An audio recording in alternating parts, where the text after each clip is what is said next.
Hello everyone and welcome to the round 2 of the Anti-Stall Racing IMSA series. Today we are at Mugello, brand new track here in iRacing, very familiar here on the 2020 F1 calendar as well. You can see a lot of fast corners on this track. It's going to be interesting to see how the high downforce cars are going to run here. And because it is a new track here on iRacing, we haven't seen anyone do multi-class here, so it's gonna be an exciting race. With me, I have Kevin Sam. Hello. Hey, good evening, everyone. Hey, yeah, glad to be here and glad to see these guys taking out on this great Italian track. It's a pretty tricky one. I've driven a couple laps myself. Unfortunately, I wasn't able to make it tonight in the car itself, so I'll be joining Paulo here in the broadcasting booth. But it's a great one. It's going to be a tricky one for multi-class as well, so it's going to be exciting to see what these guys cook up. So looking forward to it. But as we have on qualifying already going on, it's the GT3s already on track.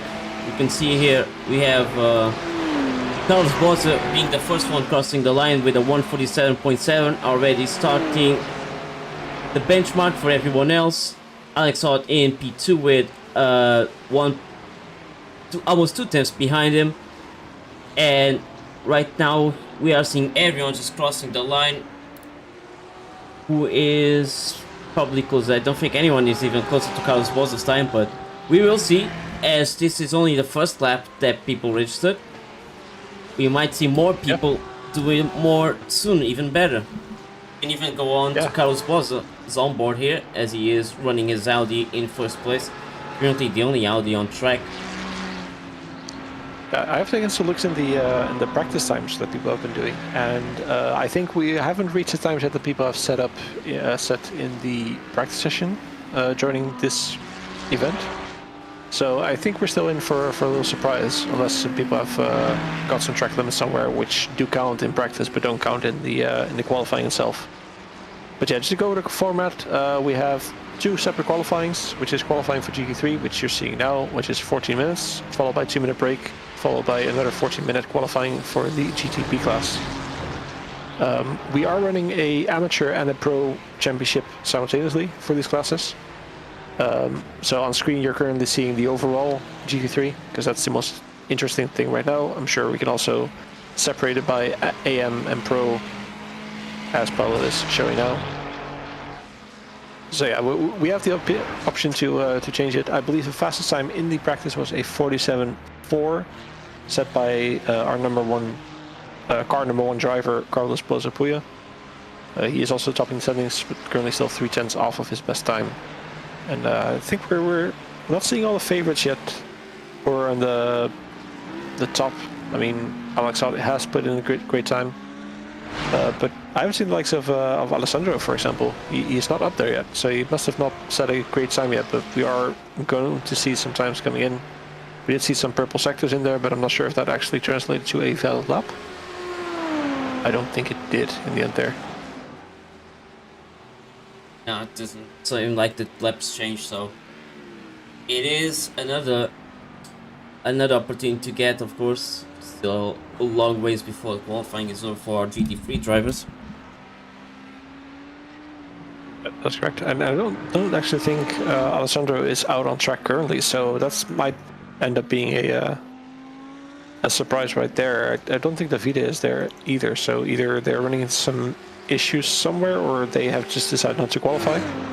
Both are options. Would you be able to take some board of one of these drivers, see how the perspective is from a GT3 driver right here? Perhaps we could take... Sure, let's see. Maybe Marcel is going to do a fast one. Let's see the onboard here. So, a big straight. This is about more than a kilometer of flat-out speed. As you go to sort of slow to medium corner, but a long one to the right. Not really double apex, but you really have to push the same line to prepare yourself for the next corner, which is a 90-degree left, followed by a 90-degree right. These curves are new, they are 3D curves, so drivers will feel a lot of the rumbling on their wheels. As he goes to another, not so much 90-degree left, to another almost 90-degree right. Careful of the sausage curbs, and of course using the S to not get an off track there. As you go downhill, using as much on the inside as possible. As you go as well to the left, and then a fast sweeping right. With these cars, I think you still need to lift up, as you can see. Kind of not lifting up too much. It goes uphill now, and to downhill, it's like a roller coaster this track. And I see that Marcel quit his lap time as he parks on the lovely new grass. I'm assuming he kind of got up there at the exit of the fast right hand there. I think he just went a bit overboard, got an off track, and unfortunately probably decided to end this lap there and continue for another one while he still has time. But yeah, those are very tricky corners. If you have more downforce, they're almost flat. Some other cars, you might even take them fully flat, but especially in GT3, it's so tricky to get it there. I did want to touch on what you said before with the 3D curbs. They are actually very, very interesting to drive on here, because you might actually, on a lot of tracks, you can brake quite well on the curbs. It doesn't affect your car too much. If you try it here, you're just going to get spit out on either side of them. Some people are able to use them to turn the car more effectively, which really makes it so they can actually have a really good corner, but it's so on edge. But that does make it interesting. We like that they've added these new curbs, and we do see a new top of the leaderboard for Alex Ott, a 47.6, only 300s away from Carlos Bozo. So it's going to be interesting to see what Carlos can answer with. Which I'm really happy to see this big battle for the top there.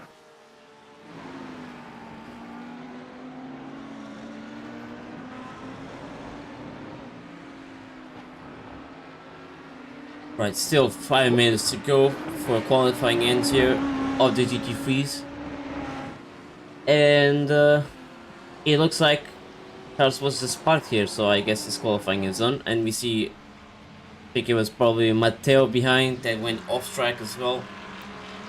As Carlos starts to go for another run. Like saw it here.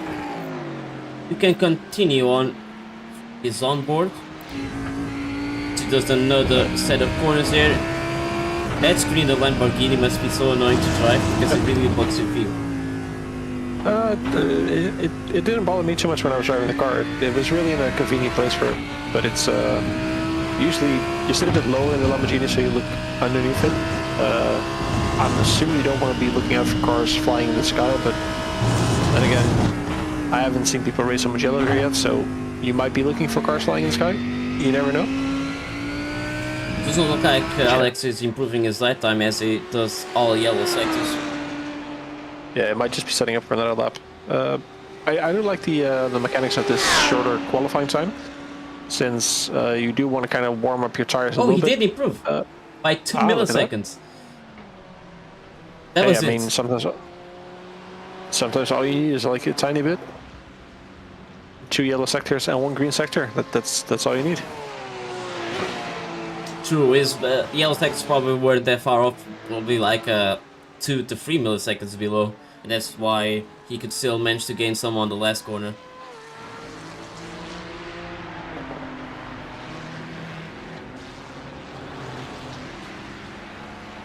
We are seeing some people in a bit of traffic. I'm not sure if he just let them by or if they've been rambling here a little bit.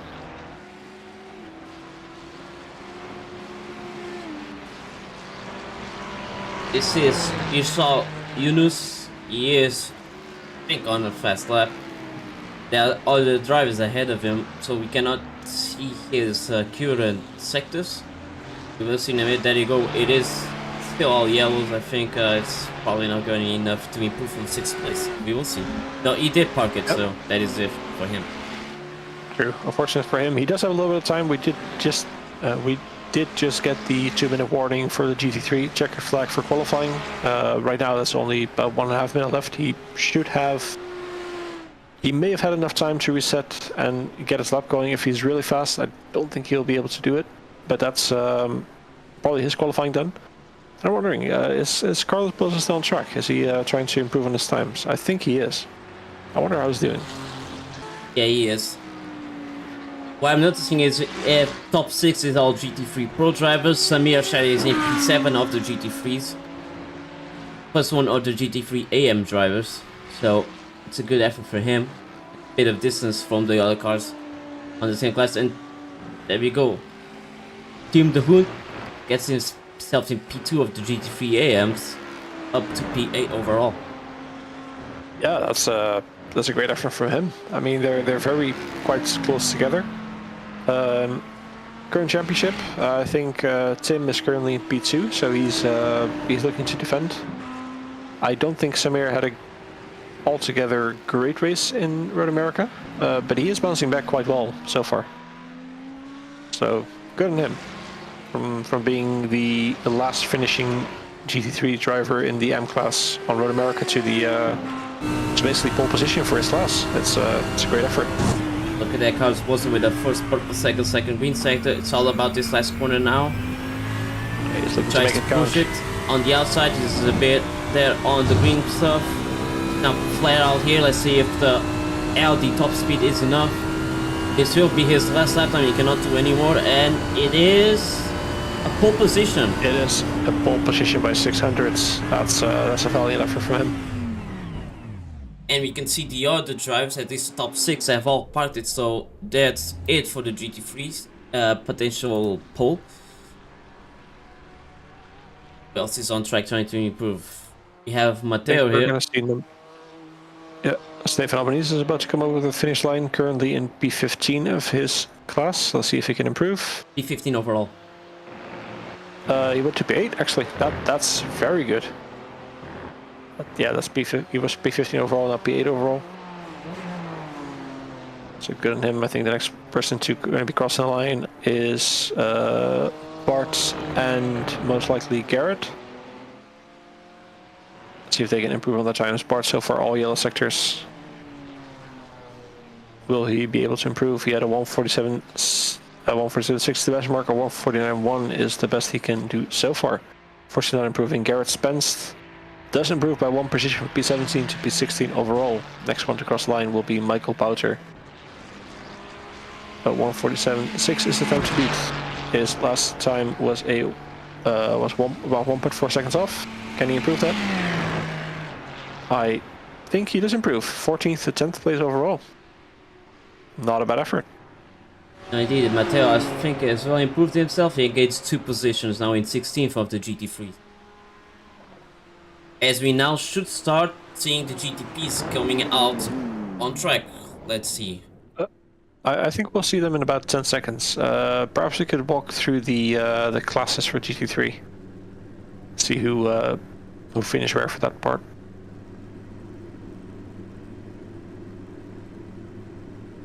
We are seeing that the GTP qualifying will start, so they will come out on to the track. Let's put it here on the classes. There you go.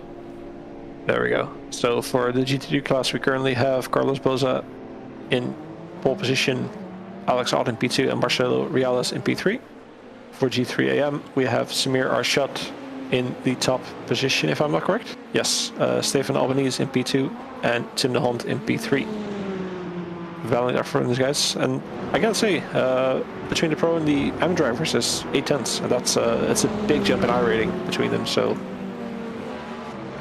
that's quite nice to see the field. You know, it's a bit spread, but still 8 tenths. It between people who might be somewhere around like what 7-8k versus someone who's at least under 3k or very close to being under 3k. That's a nice effort. Yeah, we are now seeing the beasts, the GTPs entering the track, and currently on camera is Matthijs Buiten, the current championship leader in the GTP class, and also the last, the season 3 IMSA GTP class winner. It's gonna be interesting to see what he can do. Still repping the Dutch League Racing livery. Yeah, he changed it from the previous race. Yeah, I do believe he might be switching between 2 different teams sometimes. I believe he also drives for the Fiercely Forward team, Yeah, if that I'm was not it. mistaken. Yeah. Yeah, but apparently this time repping his home country and probably his home Discord of Dutch League Racing. Yeah, I see people setting up. We see a Schingstorp Racing driver passing everyone, trying to get a good position on track. definitely no gentleman's agreement there. Each man to himself. We are currently on board with Matthias Weijzen, who is about to... we do see a message from race control saying that the number 3 car may leave the pit lane. I'm assuming you have a pit lane hold. So we are currently on board with Matthias Weijzen, stopping for turn 1, about 100 meters, sharp turn in. Keep it all the way to the curb. Make sure you get the journey you need to, then prepare for the next corner. It's a very tricky 90 left, followed by a 90 right. Not too long of a straight afterwards, but still good to carry the speed here. Some other cars going off to the side to make sure not to impede. Not so quite 90 left. Then 90 right into a bit of a longer straight. You do want to keep your speed here, make sure you don't get the off track. A lot of speed here, it's a tiny lift, entry, a lot of curb. This should be almost flat towards the left. All the way to the left, and then take it all the way to the curb. Keep it there, don't go too wide, so get off track the blind crest. And that's very close to off track, but I think he got it now. A very tricky downhill right-hander, and this is essential to keep your speed. The next one, as it should be flat. Very tricky to keep speed. You see a big correction for them there.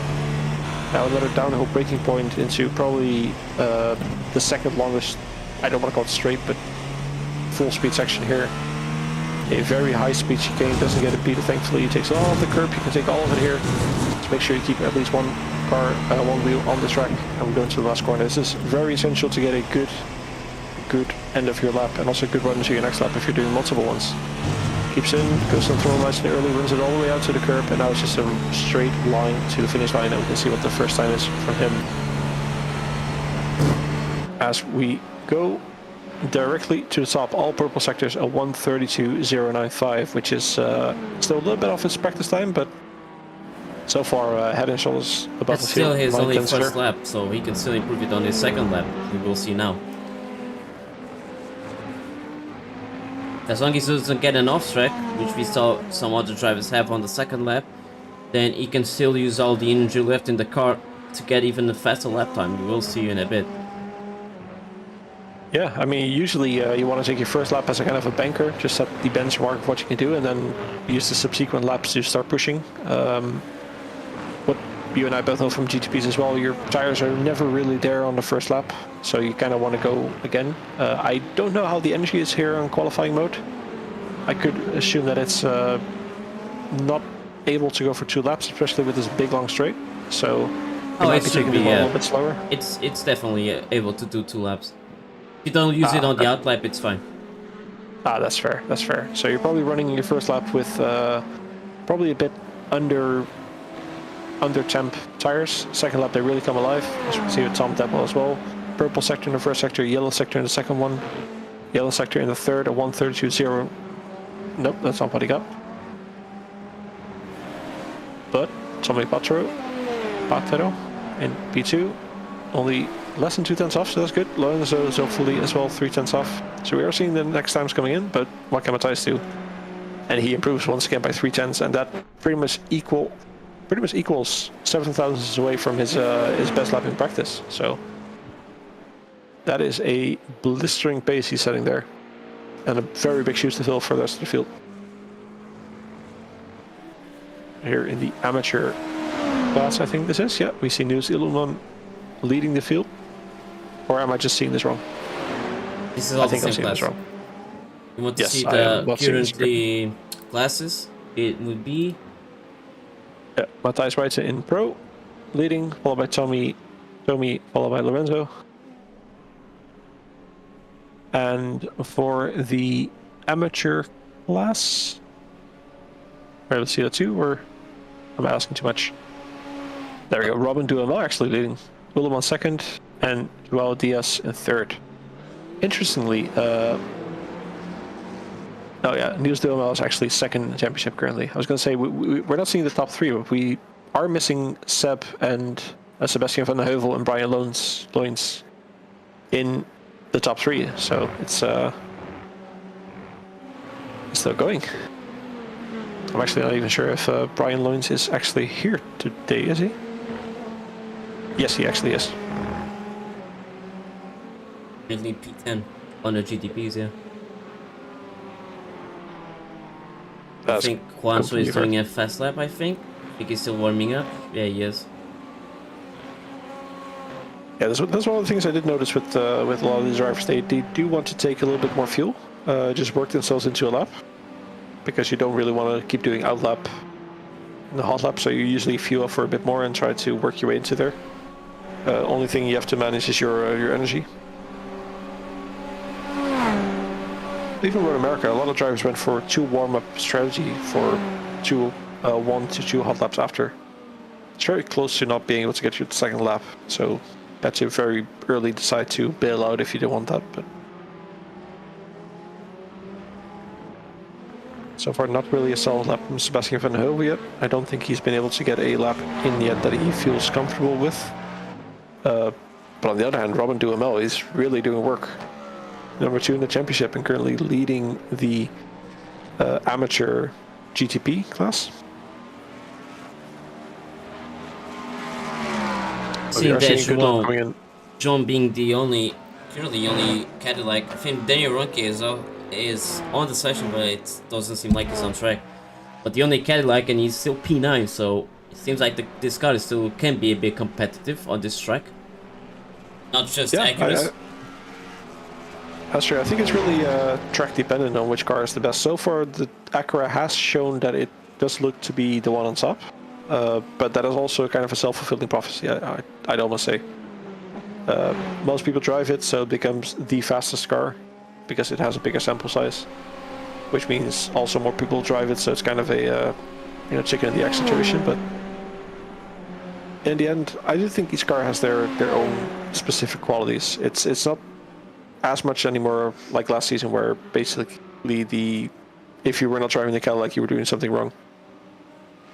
I mean, look at this weekend, the official series, they're visiting Long Beach, and the Acura is by far not the greatest car there currently. So I do think each has their own place, but definitely in the Pro Championship, we see 8 cars, 6 Acura, 2 Porsche.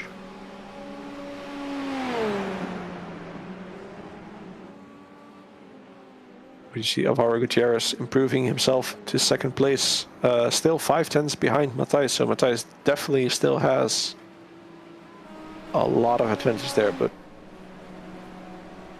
it is looking more and more like people are getting closer in some ways.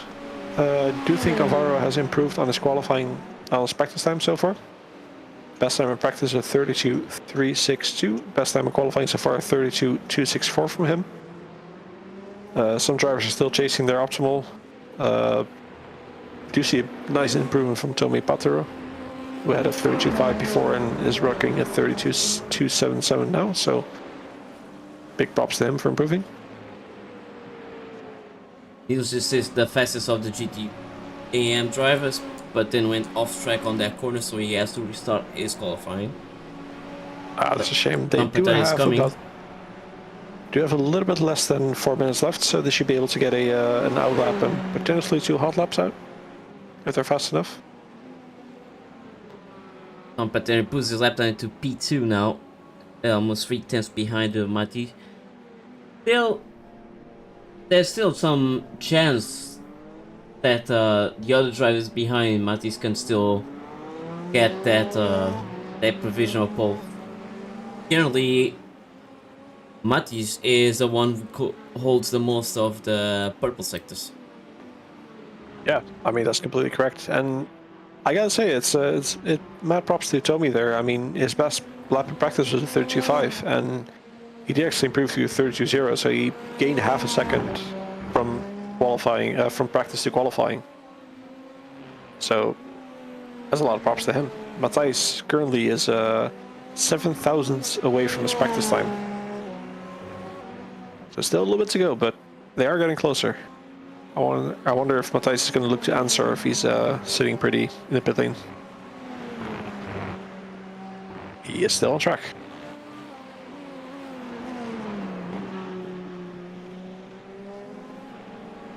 So we do see people improving. I mean, we've got Niels currently in P1 for amateur, Robin Duhamel in P2, Sebastian van Heuvel in P3. I would have expected to see Leon further up. He was quite competitive in the practice sessions before, but unfortunately hasn't seemed to have gotten a lap that he likes yet in qualifying. thankfully, as we all know, qualifying isn't everything. There's still an entire race to be had. There's a lot of traffic going to be here, a lot of tricky situations for people. So, And 2 pit stops. and 2 pit stops, correct. So people are going to have to keep their nose clean to get a good result in there.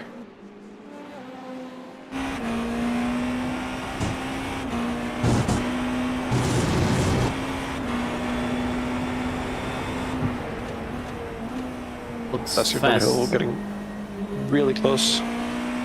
We are on board currently with Aaron. No, this is Aaron Avina. Aaron, yes. Which has been improving all the sectors. Could this be enough to improve from P10? P4, it is an improvement. It really did look fast, but it's still another lap to do as they go now on their second lap.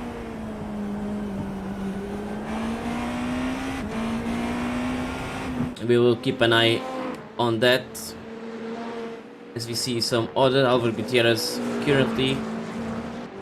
I gotta say though, to- with that purple mat, it looks the brushed aluminum look. It's a good looking livery. Oh. Very slidey on that corner. Yeah, the car wants to go in a lot of directions, and it seems to never want to go in the direction you specifically want it to go. Oh, that's definitely not where it wants to go. That is his qualifying done then. He doesn't have any more time to do another lap. As we see But now, meanwhile, Matisse. a purple sector, a yellow second sector, so that doesn't say much, but this is looking like it's going to be a good lap. Will Matthijs be able to improve on his previous lap? 31.728 is the benchmark that he set. And a 31.618. That is a 10th better again. This man, every time you think he's done and that he's pulled out what he needs to pull out, he just comes right back again. He just surprises Never every ceased to amaze. season. Every race even.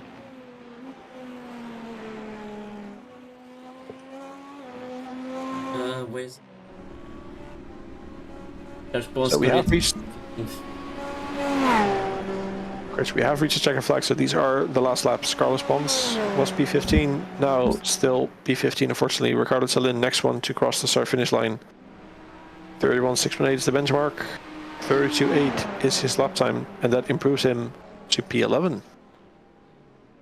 Overall. In class, I'm not entirely sure yet. At P11 Joao overall. Diaz, If we P14. by class, it would be 14 class. Lorenzo Zoffoli currently in P3. Will he be able to improve? I don't think he did. Last two... Yeah, it's okay. Last two people on track. Tommy Patro and Matthijs Wijten. So far, Tommy, 2 yellow sectors, but we've seen before, yellow doesn't mean it's not going to be faster than the current one. It is going to take a lot to beat Matthijs Wijten here. Yeah, but Matisse 31.6. cannot do any more laps. Oh, he could! That's correct. That was not showing below. I thought that was done for his qualifying, but no. He still improved his lap times and... Attention. Well, he did what he had to do. He showed the field that you mess with the Matthijs and you get a 4/10 cap. So yeah, I think we finished our qualifying. Paulo, do you want to take us through the starting grid for the race? We have to warm up. Can't do it before. That is very true. That's very true. But what we can do is tell you about our sponsors. We want to thank our great sponsors and affiliates. Majors Garage, a long-time partner of us. If you're looking for iRacing setups, make sure you check them out at majors.nslracing.com. They provide great setups at very competitive prices. And we also want to take a look at one of our new sponsors, actually, SimLab. If you're looking for a new rig, for anything from a chair to a full aluminum profile rig, make sure you check out simlab.nslracing.com. They're great guys. They have great gear. A lot of our drivers swear by them, so make sure you check them out. So yeah, that's qualifying done. We have a 5-minute warm-up where drivers can prepare. They can take a last little toilet break. They can check to make sure that their setup changes well from qualifying to race. Paulo, what are you looking forward to for this race? I'm looking forward to how the multi-class is going to work on this track because we've never seen it. GT3s driving this track, and we saw Formula 1, but that's all the same class. So to see multi-class in this is going to be really so interesting, because it is, I would say, it works better than some other tracks that are even on the WEC calendar, like Imola. It's wide enough for a lot of cars to go by, but there are a lot of fast corners, which makes it hard for the faster class to overtake. That's true. Thankfully, for some of those corners, the faster class does have a lot of overspeed. So, for example, in the fast right-handers, you are able to somewhat go side by side. It is very tricky though, but thankfully the long straights in between the corners do really help. Sometimes you do have to compromise your lines a little bit, but again, that makes for great racing as well. As you can see here with, I think with Leon van Elenbout and I think Robin Duhamel chasing each other here, moving their way through traffic. This is what we are testing to see. So, and this is what the drivers are testing even. Yeah, I mean, this is your last chance to try to make this move that you wouldn't want to make in the race. And I mean, as a race fan, this is just amazing to look at, isn't it? Just seeing drivers go side by side, looking for lines. They can even go free wide, and then Leon just goes to the MotoGP line there. Penalty. He's decided to mow lawn and rearrange the sand a little bit. Yeah, we are going to see a little bit more multi-class this year on this track, because I believe ELMS is going to here. Guaranteed it's not GTPs and GT3s, but it's that's a very sideways GTP. Yeah, so we are going to be seeing some multi-class here. So I wonder how that goes in real life, but hey, maybe ELMS is watching. This is how you do it, or not, depending on how the race goes. Take notes.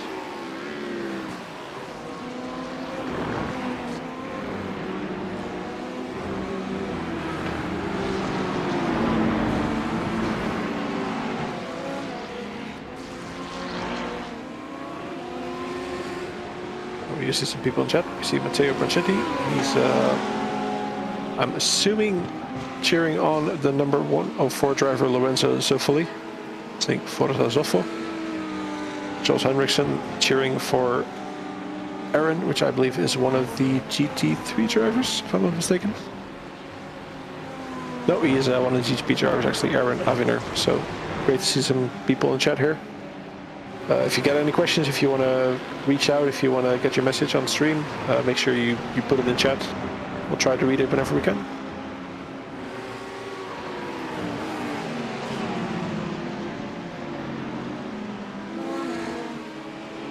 Gutierrez driving for the Masked Devils.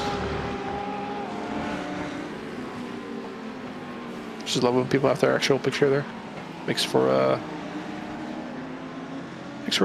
nice thing on stream, I'd say. More personal. That's true.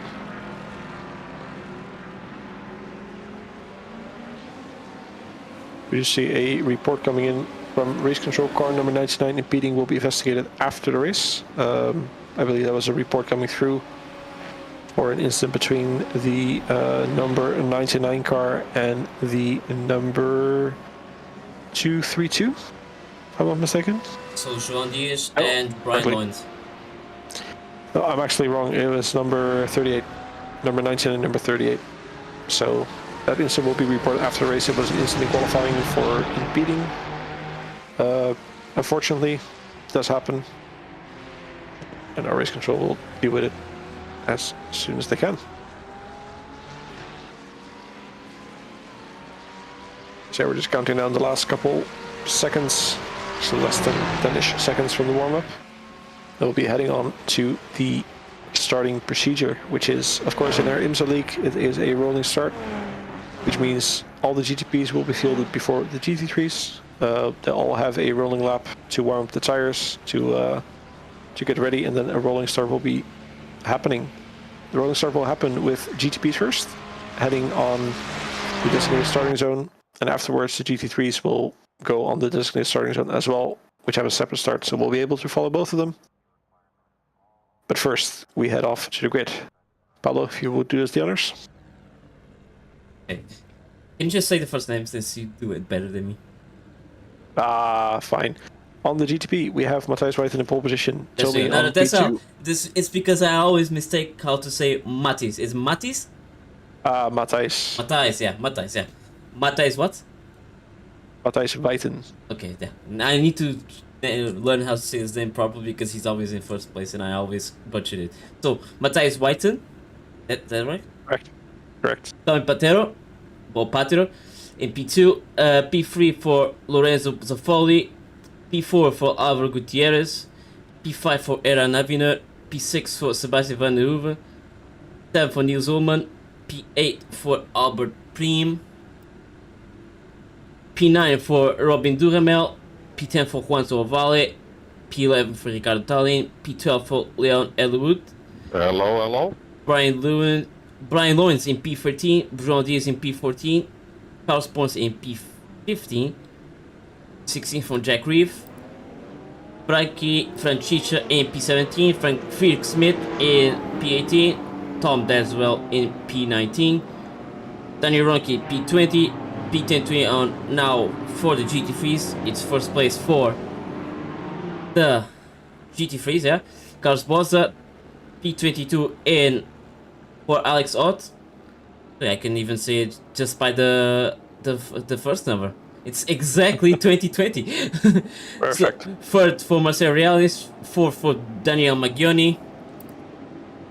Emre Kemaldar in P5, P6 for Ishal Yunus, P7 for Samir Arshad, P8 for Stefan Albanese, P9 for Tim de Hund, P10 for Michael Butte, P11 for Roberto Kovac, P12 for the Adam Watson, P13 for Boot Gusens, Emmy Graham in P14, P15 for Bart Charlotte, P16 for Matteo Emre, P17 for Garrett Spence, P18 for Conor Scriven, P19 for Anthony Quaranta, P20 for Roberto Filippis, P21 for Juan Leno Verde, P22 for Alessandro Mares, and P23 for David Lanzani.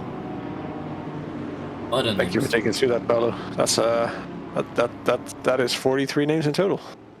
Exactly. Beautiful. All right, we are heading towards the I think halfway point through the field, if I'm not mistaken. Trying to figure out where we are currently. Yes, we are heading towards the fast right-hander currently, so we're about halfway through the track. So yeah, it's looking to be an interesting field. We're going to be focusing on the GTPs for their starting procedure, and then once the GT3s get towards the start finish line, we'll probably switch over towards them, or at least look it back. Currently on board with Albert Prim from Premium Racing. I love that with a little wordplay. Yeah. Amazing. In actually the Porsche, not in the Acura, in a Porsche. I think the first driver in, at least the highest up driver in the Porsche, if I'm not mistaken. What the fuck? Well, something happened just now. That was indeed an incident. What happened there? Is that two GT3s driving into the back of each other? It was. A little lapse of concentration somewhere, or? Let's see what happened now. Oh yeah, that is a big checkup there. Yeah. Davide Lanzani and Leg. I'm not sure which. You can see it from this number distance 127 now. and 58. Juan Lecnevert. Seems like some just stopped behind. I think that's a little lapse in concentration somewhere. There Still you go. checking up a little bit and just not paying too much attention. Okay. I do see the race controls currently looking into that. GTPs are currently going through the last final chicane, so a corner to go, and then we have the starting zone to worry about.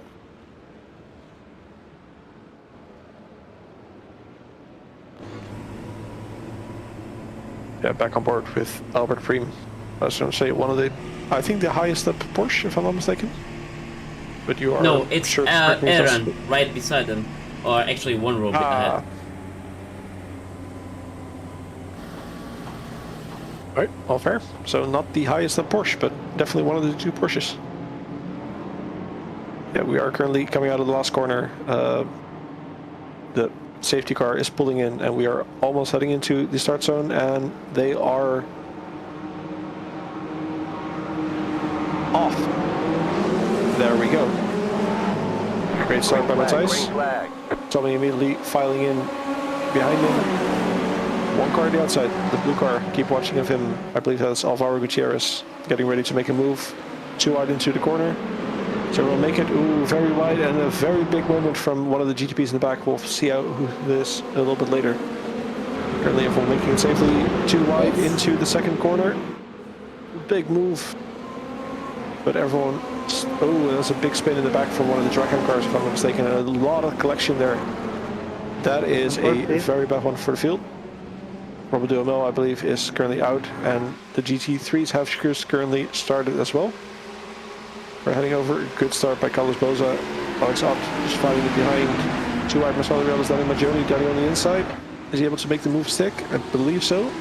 Yes, he gets it past before the left-hander. Anderson then noting the scar of, I believe it's Emre. Not making it safely. Going a little bit right in the exit, but so far a better start for the GT3s than it was for the GTPs. And a lot of battles still going on in the GTP field as well. Definitely not a done race. Matthijs is able to grab his lead so far. Yeah, Robin Duhamel is still on track. There he is. He is still on track, it seems like. I'm not sure if he's trying to get back to the pit lane to get a to get a repair instead of a tow, but he has stayed safe so far. Don't think he collected anyone, which is good.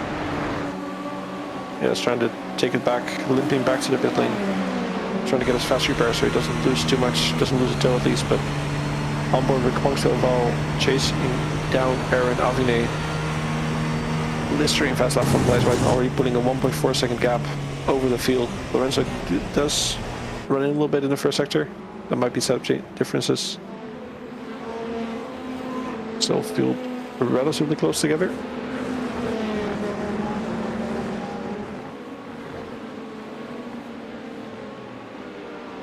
Yeah, we already see that 2 cars of the GTPs are on the pit lane. Yeah, I'm assuming they were collected and didn't have the strength to go through, so they might just taking the tow, getting their repairs done, and getting back out on track again. But yeah, look at the GT3 field. There's such a great battle going on for P1. Alex Ott chasing and Carlos Boza. Currently on the straight, getting into turn 1. Is he able to make a move? It doesn't seem like it. Nope. Still in foul, but while Matthijs is running away from the GTP field, the GT3 field is just all the way together. Running nose to tail, basically.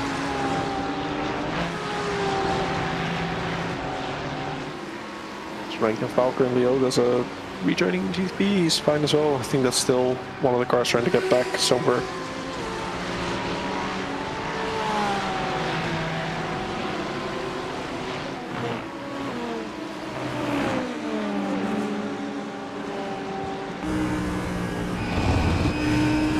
Like so with the Terminator avatar there, he's really going after Carlos Boza here. Like the Terminator is waiting for his move.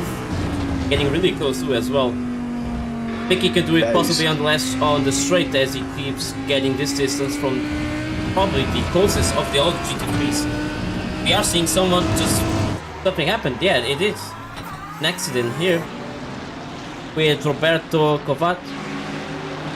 We will investigate or see the replay in a bit. For now, let's just keep going on this battle for P1.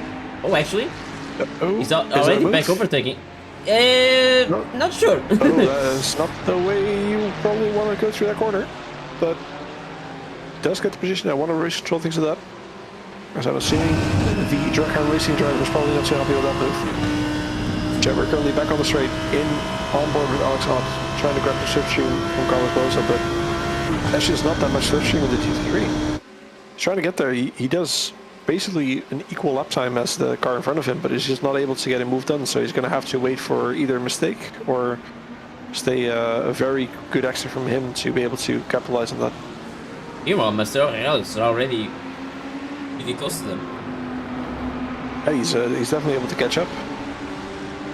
And not just catch up, but also just stick with him and almost getting ready for a move. Something just happened at the back. Well, I have to check in a bit. Just let's see this battle going on. I think it was Michael Putin and Alessandro Mares that were involved in an accident. Oh, look, the GTP is already catching the last of the GT3s. You can see it on the map there. Yeah, Matthias White are currently getting to the back of the GT3s, overtaking the first car actually. So we're about to see our first bit of multi-class action right here on Mugello. We do have a lap, or I think 1 lap down of the Acura, just trying to overtake these GT3s now. Yeah, it does look like it. Can he do it on this corner? No, he's being really patient, I guess. Doesn't have speed for it yet. You sort of have to stick beside there. You can kind of throw up the inside here because most G3s want to take the outside here to, you know, set up the lines. Once you take the inside, you are quite okay. Message from race control involving 502 and number 27. No further action required. And we do see here Lorenzo Fleet getting us right through the field, taking the preferred line for that corner and getting past before anything even happens. So good on him. Tommy Patero, P3, making his way through there as well. A couple drivers losing a little bit of time, but they have a little bit of time to spare. So basically from the start, I believe Niels Ullman, he had a better starting position than Sebastian, and I do see Sebastian pass Niels, so that's a probably benefit a little bit from the chaos at the start there. Still, good positions. Sebastian van der Heuvel, which is also, I believe, the class leader currently for the GTP amateur class.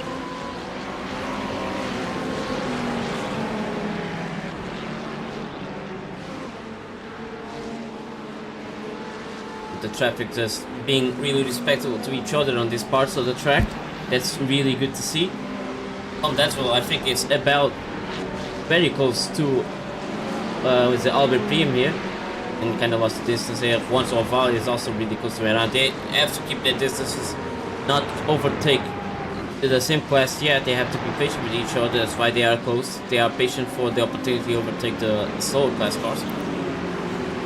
Yeah, thankfully they do understand. You can't win the race on one corner. You can lose it though very easily. So they're just taking their time and working their way to traffic, lining themselves up to actually fight. Tom Devil coming up to Albert Priem as well, very close to each other as they work through traffic.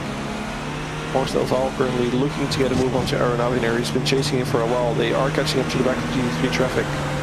Are they able to work through it? They are literally nose to tail going into the final corner. Side by side on the entry.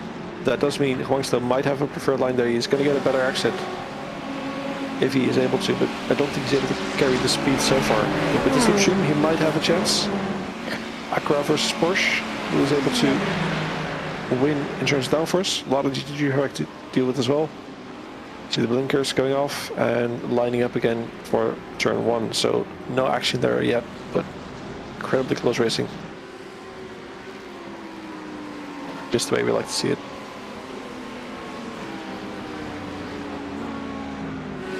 Also just lost 2 positions on that last lap, 9.5. Lost the distance completely to the leaders that he was really close to now. Trying to overtake Emery here. Ooh, but this is not one of those corners to overtake, so he has to be patient from behind. See Tommy Patero going around the outside. It's fine with these cars. Yeah, they're able to pass actually quite well. I'm quite happy with the way the multi-class has been going so far. No real crazy incidents yet, as far as I can tell. Most incidents have been between drivers of the same class, so people really abiding by the rules of the multi-class. Seems like that is actually an incident for the number 67. Albert, ooh, he just hit the back of Albert Emery, I mean. Oh yeah, there are some more incidents being looked at. That is it. That is a move from that Acura that just killed 2 of the cars there. That is, that is a no limits car without a front. Yeah, that and another GTP as well was out. Race control, you check the last turn. I got hit behind by the blue Acura. Thank you. Yeah, it was Avenue. Yep, we seen it. Unfortunately, very late. Maybe I spoke too early. Don't. Okay, we don't need a commentary. We're looking at it. Thank you. Anyway, Just the top GTPs are already out of traffic, so now they have only each other to fight off. 5 seconds of a lead of Matis here over Lorenzo. Okay. Tommy's half a second behind Lorenzo, trying his best to pass him. I don't think we've seen Lorenzo on the last race, have we? I will be able to tell you that in No, a because second. I just said his From name. your He blink wasn't there. there. So it's interesting to see that he's already competitive already in P2 on this first race that he's doing. He was actually in race 1. He was? Ended up being 5th. Yes. 5th. Wasn't it Aiden Young that finished P5? Aiden finished in P4. Oh, okay. So finishers from round 1 GTP Pro was Matthijs Weitz in P1, Wesley Caspers in P2, who I don't think we've seen yet today. Austin William Campbell in P3. Also another driver that I haven't seen yet today. Aiden Young not there today. Lorenzo Cifoli was there. Ballas Troxy is not there today either. Very aggressive So overtaking we just saw here from Roberto. I think no one is having patience with what is it? It is Matteo, yeah. So we haven't checked the incidents, I forgot. There was so much going on in this first 10 minutes that already have passed. So how about we check out the incidents? Actually, there's still more action going as we see Violence defending the inside there of Iran, which kind of lost a lot of time from that incident. From that blue Acura, which I forgot who was. But we saw Emery getting taken out as well in that race. It seems like Brian gets the advantage here and stays ahead. Another fight here as we have a GT3 in the middle of these 3 GTPs. But they are distancing themselves now and the grid is back calming down. Yeah, except for these 3 as well.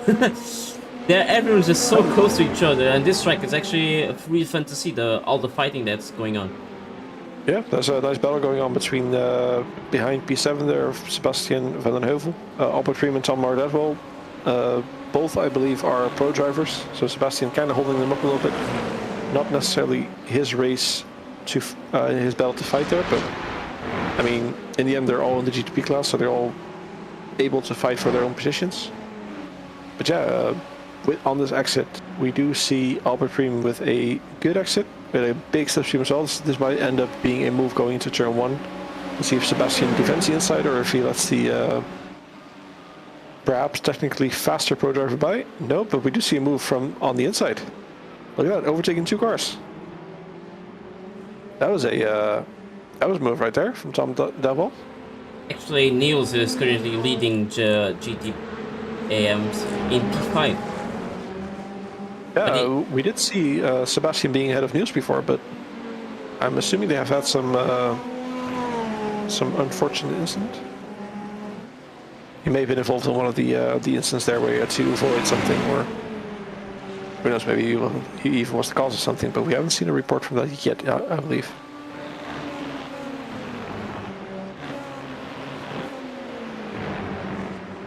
This could be it. He's going on the inside, isn't he? No, he's gonna have to be patient, Albert, before he can pass Sebastian. Yeah, but meanwhile, look at Tom Mardetwell. He got past him and he's already 1.5 seconds up ahead, so I don't see anything yet, but could he be dealing with damage? Maybe both are dealing with damage. Who? Sebastian or Albert? And Potentially. We do see a drive-through penalty for number 22 for blocking. The number 22 car being the car of Aaron Aviné. So we'll be seeing Aaron serving a drive-through in the next 2 or 3 laps. Which in P12 doesn't help, but oh, here we go. Albert just chasing Sebastian. You see, just barely doesn't have the top speed. He's so close, but is he going to send it up turn 1? I think he is. Over the crest, into the braking zone, and Albert looks like he has position. Can Seb go for a switchback, or is this position done? It is done and dusted. Which perhaps for the positions in this battle might be better. Both Albert and Tom passing Seb. Both of them are the GTP Pro class drivers.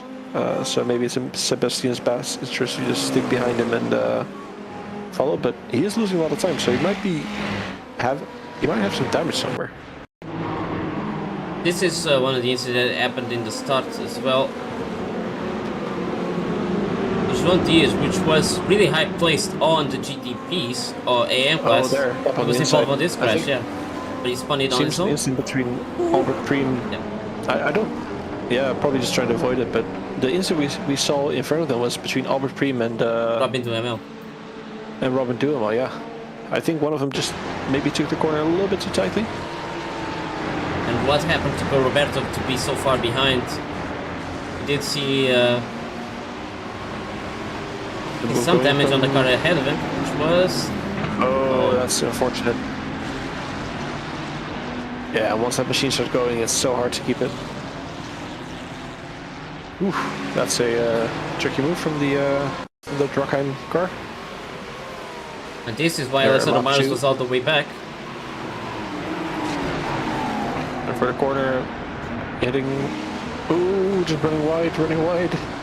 They got stuck at each other. Oh. And that's why we saw that Ferrari without the front.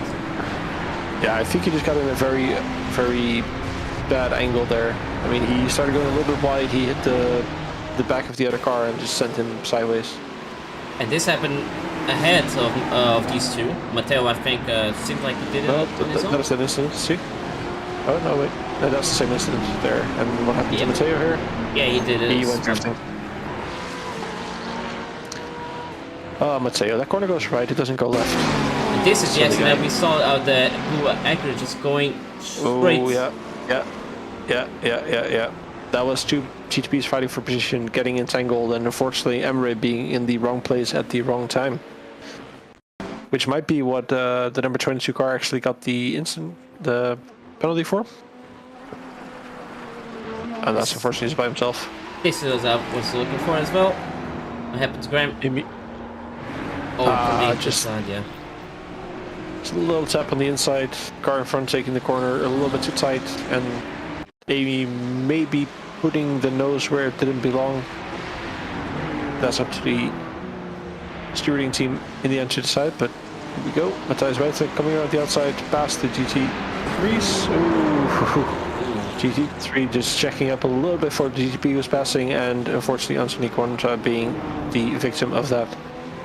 Nice recovery though, good spin. Managed to turn his TC off in time and get it going again. That is it, all the incidents taken care of. And we are back to life. We do see a penalty for the number 93 car, Sebastian van den Heuvel. A 5-second time penalty for causing a collision between the GTP and the GT3 car. So that might be why we saw Sebastian dropping back. He has already dropped off outside of the top 10 already. Yeah, but we didn't see any incident of that happening, actually. I couldn't find the on race control, so for me, I don't know what happened there. I'm checking. It was an incident on lap 5, apparently. Tommy!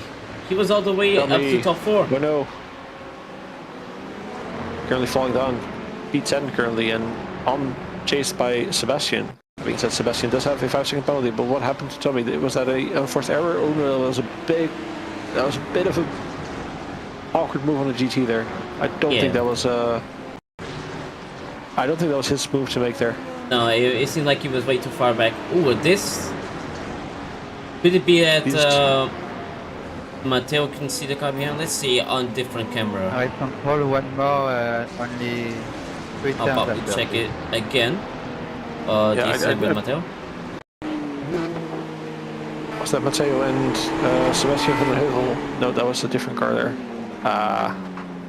Hard to tell. I don't think it was really Matteo's fault because it seems like the car just went there when there was no space. Yeah, I think it was a bit late from the GTP to go in there. Yeah. Don't think that was justified. And now Tommy in his recovery from P10. Yeah, that is one of the hard things about the multi-class here.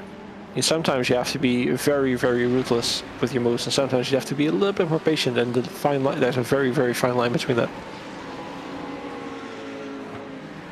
And so far, you gotta say, number 75, Matthias Weitzer, he is really finding the line with a 10-second lead already. 20 minutes into the race. Another crash with Matteo. Oh no. But this is definitely alone, so I think he spun on his own again. Can he not get the control of the car on this track? I mean, It's the same corner. It is the same corner. Yes, that's tough.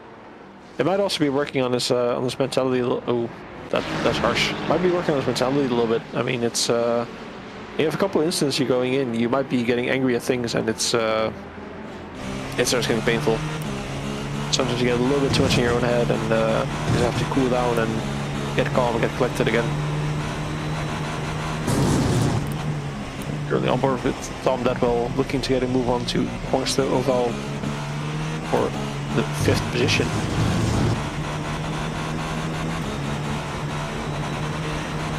The incident between. If I was a blue Acura. I think it was instant before. Sebastian is not driving the blue Acura, so it might have been a separate one. I think there's another one being investigated as well. I hope, at least. I'm assuming so.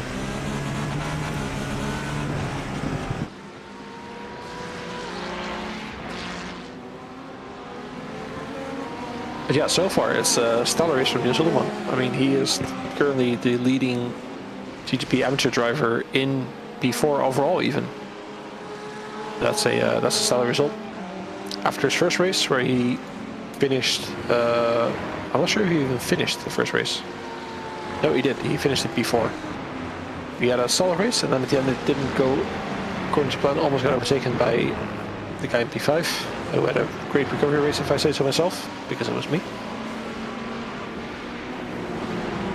But yeah, to go from that to running in P4, but I do believe he went into the pit lane. Tom Dadwell seems to have not a spectacular connection because he keeps my end. No, I think he's heading into the pit lane, actually. Or some other things are happening. We're not entirely sure. Niels Ulleman has also seemed to have disappeared near end. No, that's the camera. But Tom Dadwell did disappear. Okay, that's unfortunate. But yeah, I do believe the first pit stops are bound to happen sooner rather than later. We are looking to have 2 pit stops in this race, so first pit stops will be happening soon. Especially people with damage might look into pitting as early as possible, so we might be able to see them soon. TM. Do you believe we'll be able to see some people looking for a one stop today? Or is that completely out of the question? I have no idea because I never done this, like racing this track, so. Fair, fair. I have, but I didn't really do any fuel checking so far. So I, at least outside of the initial ones where I estimated was a 2-stop. Sometimes my math is a little bit off. The risk I take is calculated, but oh boy, am I bad at math.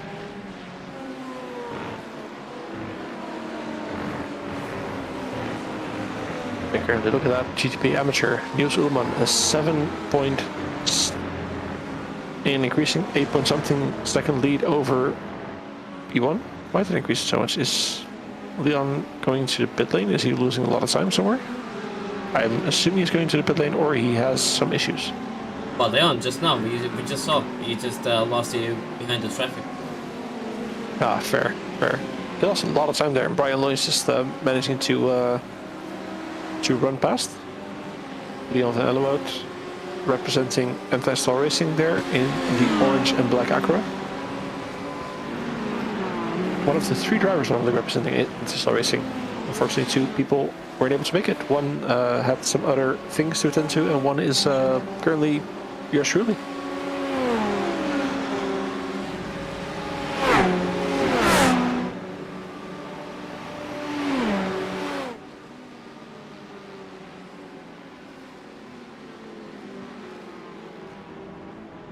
Yeah, it should be about now that they're gonna pit stop.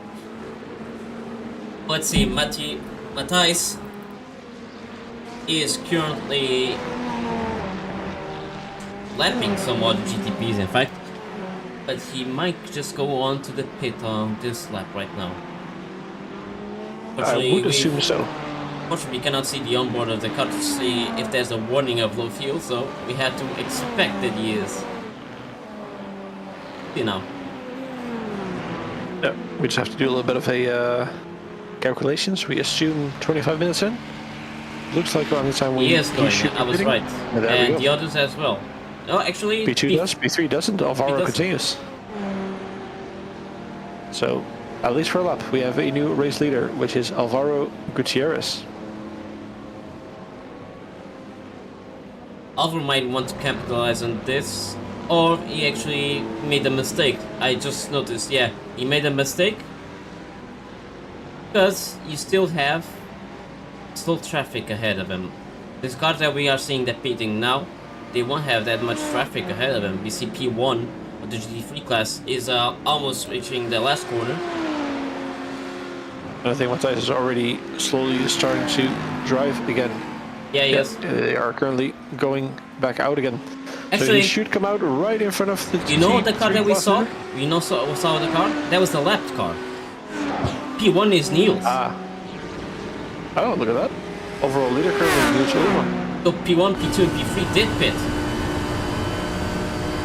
That is correct, but we do see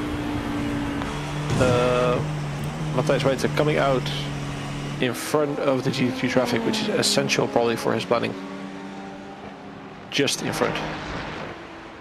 So he has a lot of clear track to make up, so that's good on him. Good planning, good planning.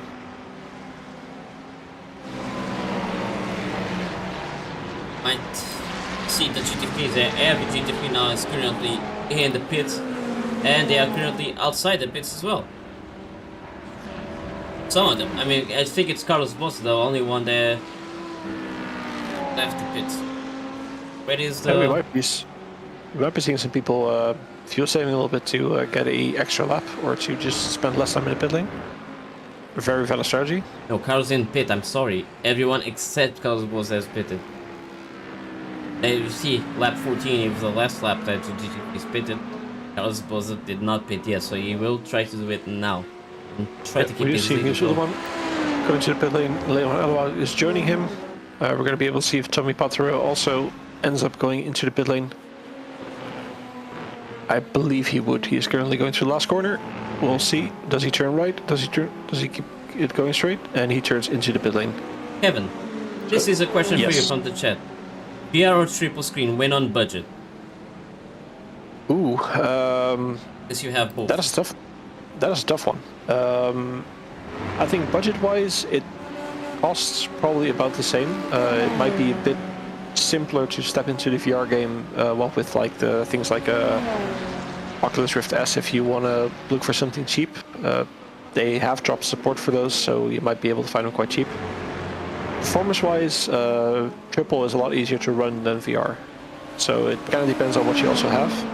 If you have a beefy graphics card, either should be good. VR is a lot heavier to render though. If I compare it, what I have now, currently 1080, might be 1440p soon, versus the Reverb G2, for example.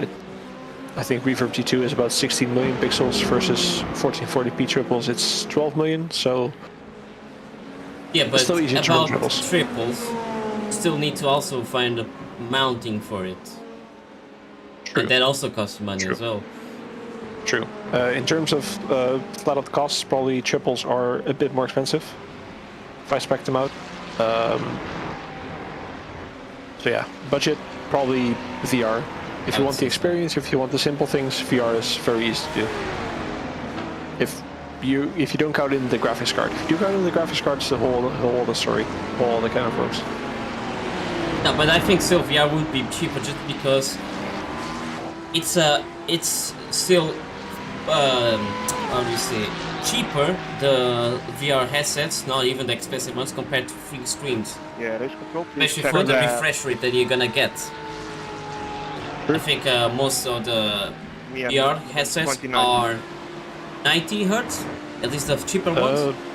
Yeah, somewhere between 80 and 90. Yeah. While the monitors, if you want 90 Hz, it wouldn't really look as good, I would say. But even so, they start to be about 150 to 200 euros each. So they're still going to be more expensive than a VR headset of Oculus Rift headset. I agree. Granted, you are able to hit that 80, 90 FPS consistently. If you're not able to do it, it's better to go screens. because so far in my experience, not running to the max refresh rate of your monitor versus not being able to run to the max refresh rate of your VR headset is a whole other kind of worms. Running 30 FPS on a VR headset is nauseating and deadly. Running 30 FPS on the screen is horrible, but drivable. So again, depends on your graphics card. But I'd say if you're looking at VR, if you want to get into VR, want to try it out, look to get it cheap, like Rift S or Oculus Quest or something like that. It's they're relatively easy and cheap ways to get into it. You mean 29? Battery join. Yeah, no, you're 29, sorry. Coming the one down. So everyone has done their pit stops. Now it is back to pushing, as we see Juancho Valley, Niels Ullmann and Albert Prim close together with each other, trying to get that fourth position. Trying to fight for the fourth overall. I don't think they're fighting for class, but fighting for overall, they are definitely fighting. And Niels is actually keeping up with Juancho, so that's a valiant effort from Niels Ullmann. What happened here to Carlos Ponce? Like it was all time. Bit on the grass. Slow down just to let everyone by. Yes, I mean that in my It's a latest very dangerous return if you join he there. made No, he did it well. He did it well. a sketchy rejoin, and then his bad racing line caused this small contact. I think he did what he could there. Now, looking on with Albert Prim, who is currently chasing down on the number 60. I've been trying to read it. Anyway, it's the car of Niels Ullmann. That's the one we're looking for. So currently 5 for P4 with Niels and Albert right on their backs, overtaking GT3s and taking no prisoners, it seems.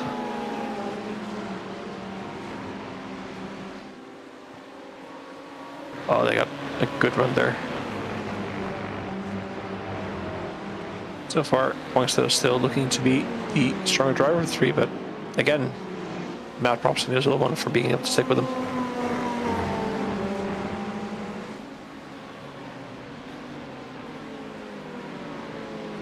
Sure, they're not fighting the same class of AM Pro, but you still want to beat the other just to prove that you are faster. And even so, who knows, he might even have to be boosted to the class above him since he's doing so well.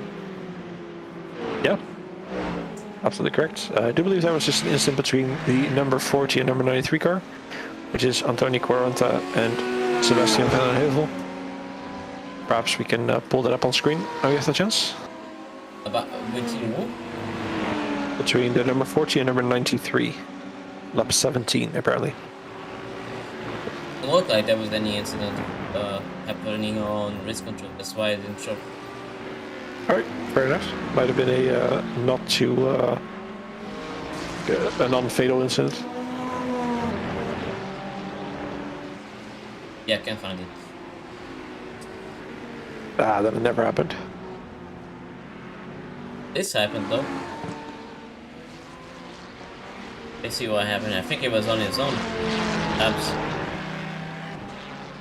Perhaps it's the loss of control. Usually have when you approach the corner too fast. There you go. It is.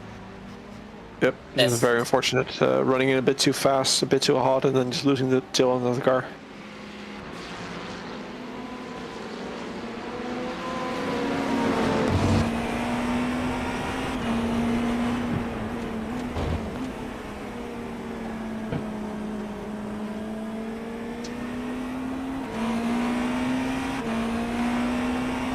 I don't think Albert is really liking the back of Niels that much. He really wants to get ahead. Once already being a bit of a distance from Niels. Just Albert that needs to get through him. A little wobble there from Niels, but he managed to recover quite well. Currently, 3/10. But look at that. Essentially, Niels The isn't. speed. Yeah, more top speed. Looks like Albert is running a bit more downforce. It looks like, or maybe running a little bit of damage. Who knows? Or He's not just able a to get Porsche like in there. the top speed compared to Acker. Yeah, we're just still looking at it, car. Could also be. Oh, it's a tough one. Different cars, different ways the arrow work. You have to be slowed down. F1, so I had to really slow down there, and that gave the opportunity for Niels to get close as well. Yeah, Albert unfortunately getting stuck behind, but Brian Loans now on the tail of Albert Preem and also Leon van Ellewoud. So 5-way battle for P4. Leon Ellewoud. I've been saying Ellewoud. The myth. Ellewoud. Yeah. Thank you. Weird Dutch people with their weird names. How would you say the number 93 car? Number 93. Yes, that is Sebastian. Oh, Sebastian van der Hooven. Yeah, proper. You got him. That is? Yeah, that is Sebastian van der Heuvel. So that's the only one I can say. Hey. Because the W reads a bit like a V. Yeah, thankfully the number 61 car is also pretty easy to pronounce. Evan Spam. Rude. Rude. You also say Kevin Spin. That works as well. Thankfully you guys want to get to enjoy that today. Only spinning I can do is look off at how screen close today. he gets. He's gonna try it now on the inside. Breaks even earlier than the approach of Albert Preem, so Albert Preem just stays ahead of him. Yeah, it's very, very close. Just not able to get right there yet, unfortunately.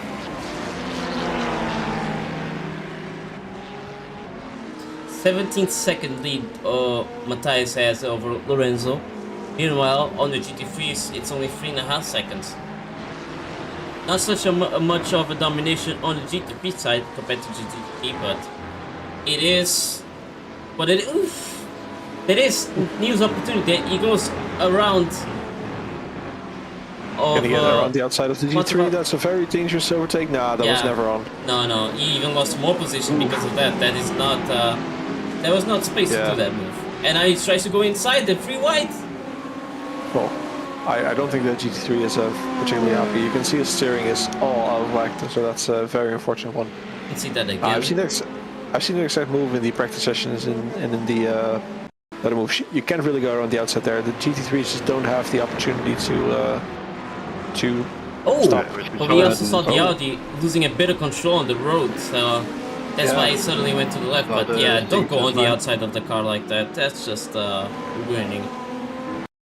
Yeah, it's very unfortunate. I don't think the GT3 is completely at fault there as well. I mean, isolated incident, he would have only had himself there.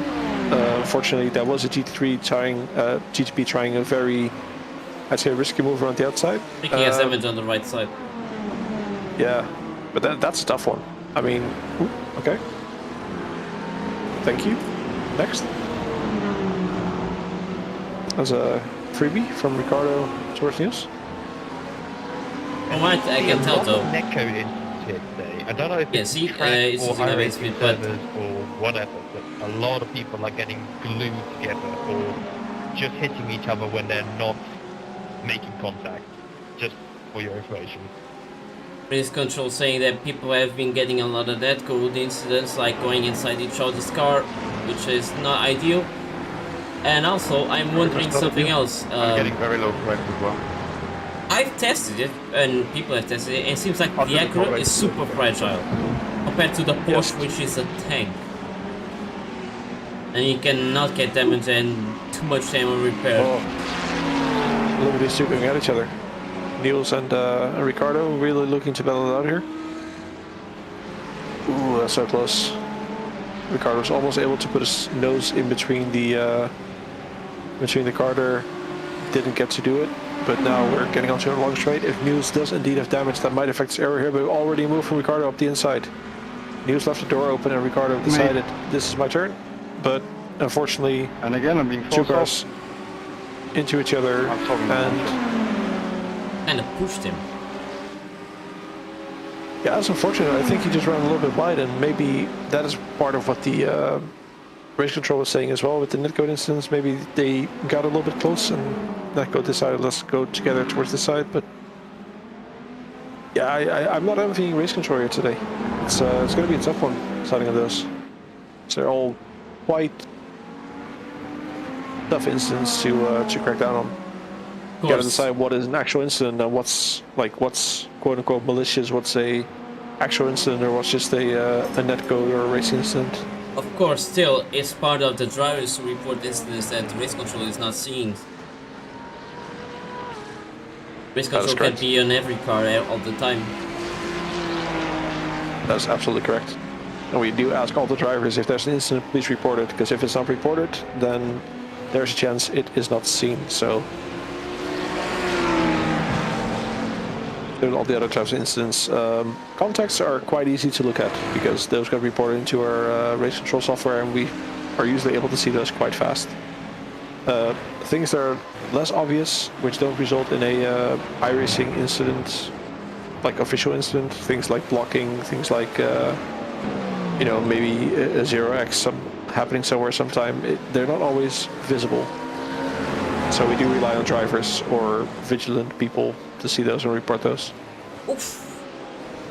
Ooh, that is not racing like. It was Robin to ML, even though he's a lap down. He almost hit the back of Joan Diaz. I think he wasn't expecting him to go down. Well, to brake as early as that, maybe he's used to braking later. True. I mean, props on him for avoiding the incident. I mean, last thing you want when you're lap down is to actually have a contact there as well. So, props on him. Big fight currently happening between. He went to the pits. He did need to go to the pit probably to get his last pit stop there and potentially repair the damage that he had in that incident. So let's see if he can come back. I believe we are inside the pit window for the final pit stop, so anyone who pits now should be able to make it to the end quite comfortably. Because we do estimate about 20 to 25 minutes of fuel in the cars, which leaves for a total pit window of about 15 to 20 minutes throughout the race, I believe. That's a bit much. No, 10 to 15 minutes max. We use that to try and force the cars into a two-stop. There are some very rare occasions where you're able to do a one-stop strategy with fuel saving and such, but we've adjusted the fuel limits a little bit this season to try and make sure that mostly every track will be a two-stop. Only in very rare cases there might be a one-stop possible. I don't think it's no longer possible on this track. This track I don't think so either. There might be some tracks, especially tracks where there's a lot of corners where you're not flat out, a lot of braking zones that might help with that. But looking at the calendar, I don't think there will be any of those tracks on the schedule here. At least it's not like Long Beach, which you can do without a pit stop at all. Yeah, true. No, the only one I could imagine where it might be possible here might be things like Rolanza, perhaps? A single stop. A one stop, yes. Because Rolanza is a track where, yes, there's a long straight, but there's also a lot of corners where you're not flat out. You need to be patient on the turning, on the S's. On throttle. You really have to stay behind. You cannot try to overtake there. If you do that, it's gonna give you a penalty, that's for sure, because it just doesn't work. Usually when you go over the crest, you have the left-hander to try and overtake it. If you don't get it done there, you're done. You have to wait. There's no overtaking after that. It's not just a gentleman's agreement, that's basically just the law at that point. Yeah. You have to wait until the uphill pit comes back. Yes. And unfortunately, year after year after year, we see the Petit Le Mans and we see people going for that move, and usually it ends in tears. And we don't like tears. We like smiles. We're a happy bunch.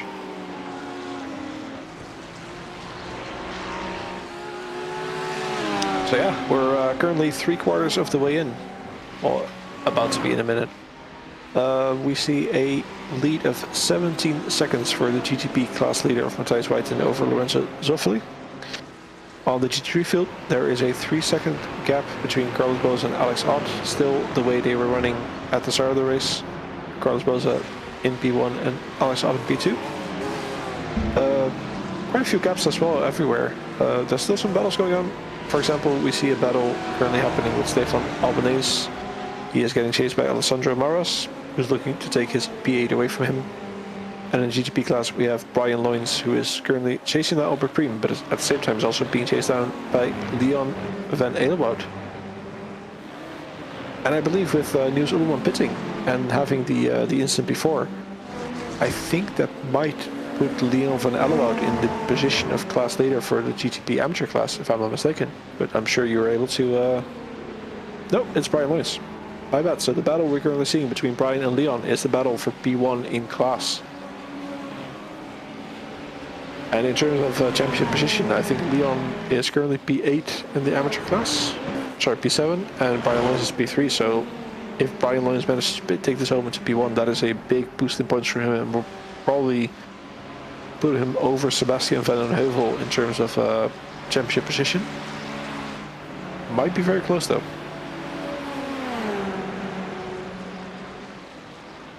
But currently in the GTP Pro class, we have Matthijs White still leading, who is also leading the championship, so looking to extend his lead.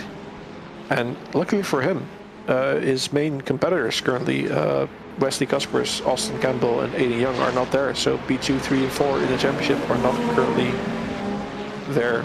Lorenzo Sofoli. By the middle, that was crazy.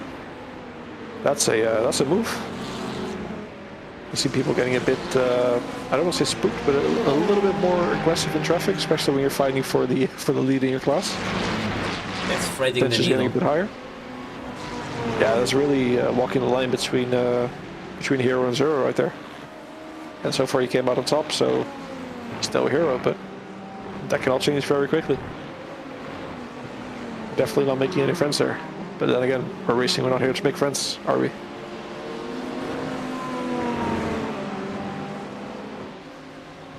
Yeah, as I was saying, in the pro class, both P2, 3, and 4 in the championship are not there. So Lorenzo Sofoli literally looking to make an impact there with his P2 finish potential, or provisional P2 finish, I have to say.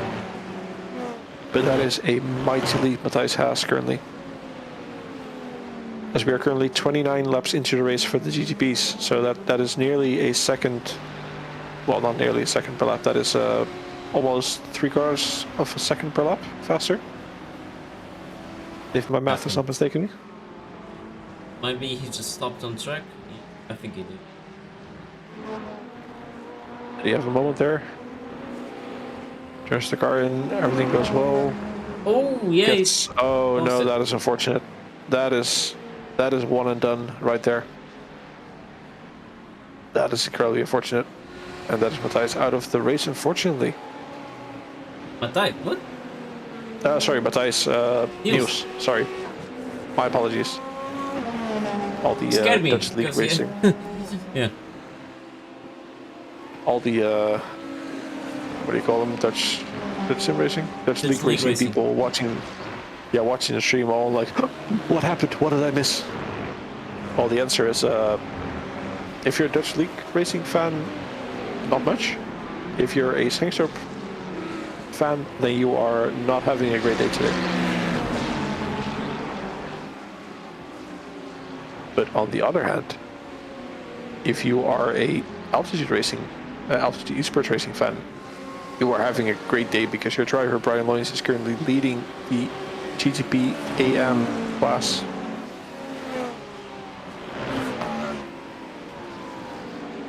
Yeah, but unfortunately Tom Dadsville is out. He was all in the GTP Pros and he's out this race. That is unfortunate, yes. But thankfully this isn't the team championship. We here at IMSA Racing do not officially recognize teams. We love watching them. We love seeing people race and represent their teams, but there's not a team championship going. I do believe that there is actually one of the drivers who is keeping score for a team championship, like an official team championship. And I do wonder who's leading that. I haven't seen any posts about that yet, but I do believe he was going to look into creating that. And I do believe that is Matteo Lemare, which is the trying to find him on the list, but I can't find him. Matteo, there. He is the number 43 car.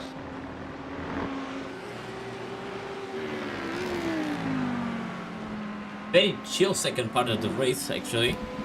I'm this track at least shows that multi-class is very much possible. Yeah, I mean, it's not- tricky. People have to be a bit patient sometimes, but it's definitely possible.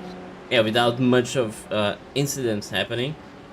It's just, you know, trying to measure where the GT3s are going to be on the line and not trying to be on the outside, because most of the times the GT3s need space to do a corner. They don't have the downforce enough to do the corners as tight as possible.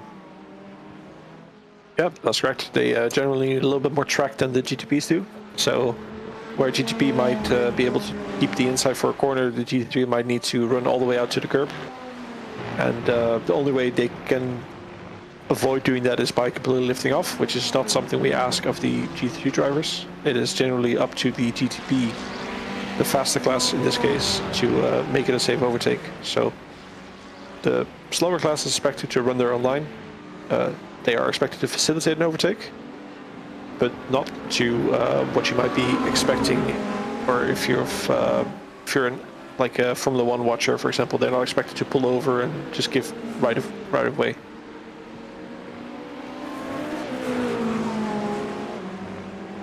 We get a message from race control, incident on lap 27 involving cars 738, 227 and 45, which is Marcelo Reales, Ricardo Salin and Stefan Albanese is being investigated. If I'm not mistaken, those are, let's see, at least 738 is a G3 driver. 227 is a GTP driver, and number 45 is also GT3, so that seems to have been an incident between two GT3s and a GTP. Yeah, currently going through the standings, we have seen that there's only a few people who have made their second stop. The top three from the G3M drivers have made their second stop. One of the GTP pros, P8, has made their second stop, or at least the ones we can currently see in the standings, but curiously none of the GTP-AM or GT3 Pro drivers have made their second stop yet, so we are looking for them to come in. We see Albert Preem currently coming into the pit lane. We see Lorenzo Navoli in the pit lane. We see Leon van Allerhout, I think, coming into the pit lane. Brian Loy's coming into the pit lane, so it's going to be a very busy pit lane currently.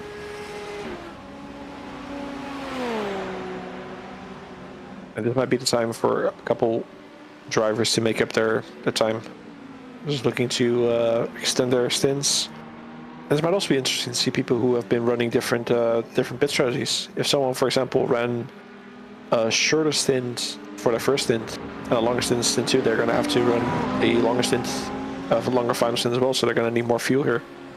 While someone who has run 2 full stints might also only just need to splash and dash to make it the last 8 minutes, so a lot of strategy to be on that one.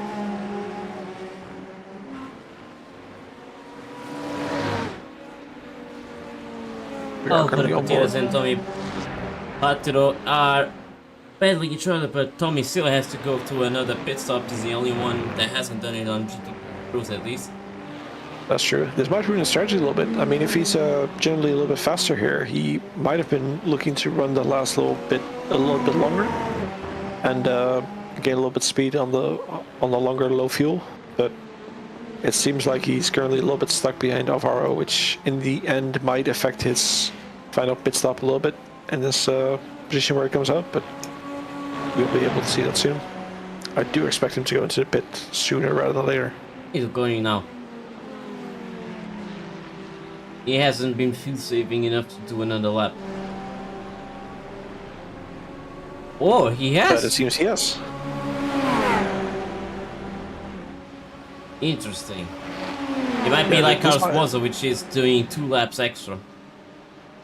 It might be strategy. It might be trying to battle Alvaro, try to lure him into a mistake. I mean, if he can get Alvaro to make a mistake and miss a corner, get into the gravel, hit a wall or something like that, it might work for him. It's a very hopeful strategy, but who knows? I don't think he saved enough to be able to do it on one stop.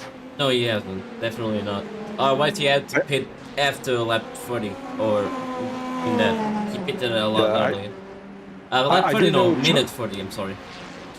I do know Tommy, though. He's a driver that always is looking to be able to see what the fuel can do. I've had a lot of conversations with him last season when he was driving GTP. He was providing me a lot of fuel numbers to see if there was anything weird or etc. happening.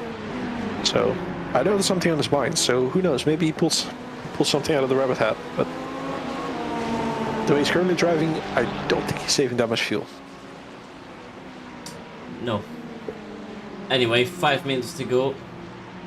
Currently, Matthias with a 25-second lead. It's a huge margin, especially for being the first time driving this track. At least any IMSA official races haven't been here yet. This is the time that Tommy goes? Yeah, it is. Yeah. And you gotta say that with Matthias, you gotta appreciate the dedication he's put into this. I mean, he probably sat there for a long time trying to figure out the fuel requirements, the requirements for the setup. I mean, you probably know it better than anyone, but if you've ever clicked open the garage on here to try and make a setup, there are so many options that you can tweak. And so many things you can change to really set the car up, not only for the track, but also for your driving style. So, I mean, you gotta give them that props, and it's really showing. I mean, a 25-second lead is absolutely magnificent.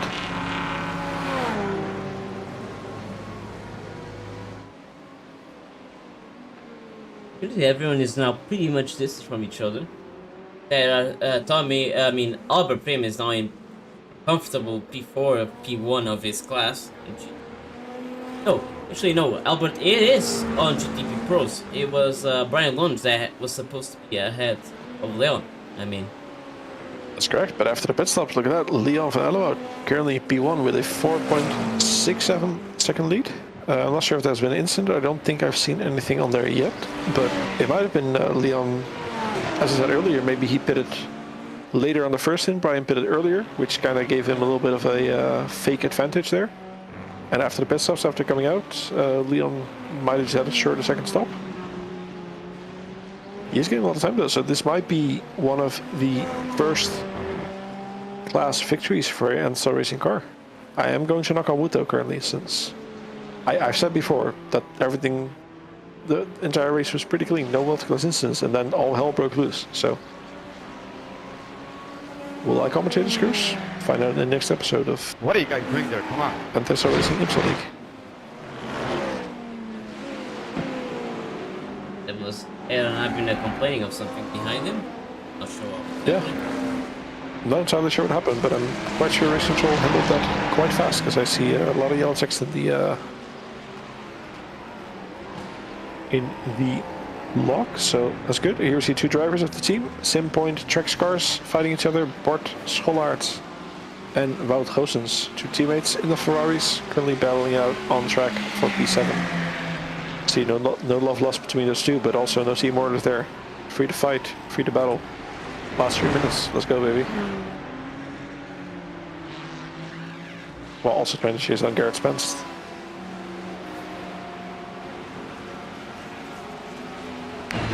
Yeah, looking at this, I do believe the podium positions for each class have sort of been decided, bar any actual incidents, but besides that, there are still some nice battles going on. Just like the one we're watching, Wout Goossens looking to really get closer in the braking zone to his teammate Bart Schollaert.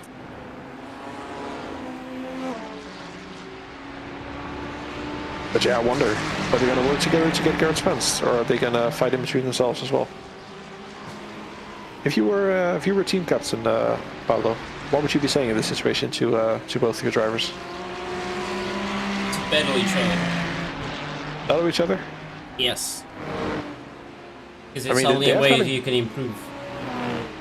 I mean, that's true, but they've also gotten closer to the car in front. They could be battling for a 6th position versus a 7th and 8th position. So wouldn't this be the moment to work together and to get a better outcome? Oh, that is our class leader, Matthias Weite, having an incident with a lapped car.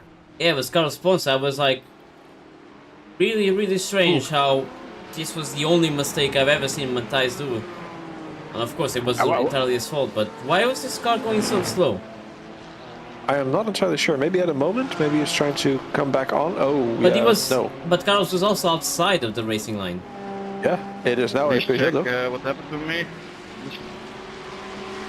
And that is we're already on it. Matthias is still on the road. Yeah, but he is losing time per second. His If wheel you is go on broken. board, His I'm wheel is assuming- broken. Look at the left wheel. Yeah, he must have steering rack damage, but he's losing so much time. Yeah.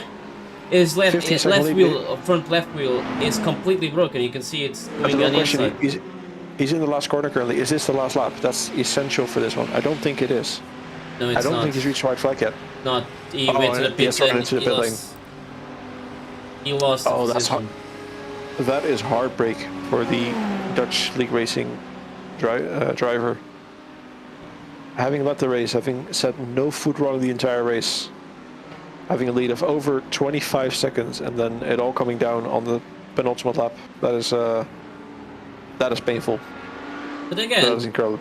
I don't see how Carlos Ponce did really anything wrong. He was on outside of the race line. Let's check it out on different camera angle, shall we?